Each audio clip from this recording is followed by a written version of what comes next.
In today's video, I'm going to show you how to install Trello on mobile in just a few simple steps. Whether you want to organize tasks, manage projects, or keep your team on the same page, getting Trello installed on your phone is the first step. This tutorial is quick, easy, and perfect for beginners. If this video helps, make sure to hit the like button and subscribe for more helpful how-to videos like this. All right, let's jump right in. First, open the Google Play Store on your mobile device. If you're using an Android phone, this is where you'll find and download the Trello app safely from the official source. Once the Play Store opens, tap on the search bar at the top of the screen. Now type in Trello and search for it. You should see the official Trello app appear in the results. Next, take a moment to make sure you've selected the correct app. Look for the Trello name and the official listing, so you know you're downloading the right one.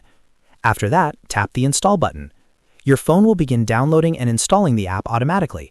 Depending on your internet speed, this may take just a few seconds or a little longer.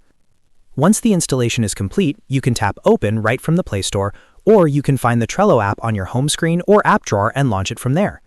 When the app opens, Trello will give you the option to sign in or create an account. If you already have a Trello account, just enter your login details and sign in. If you're new to Trello, you can create a free account and get started right away. After signing in, you'll be ready to use Trello on mobile to create boards, add cards, track tasks, and stay organized wherever you are. The mobile app is great for checking updates on the go, making quick edits, and keeping your projects moving without needing a computer.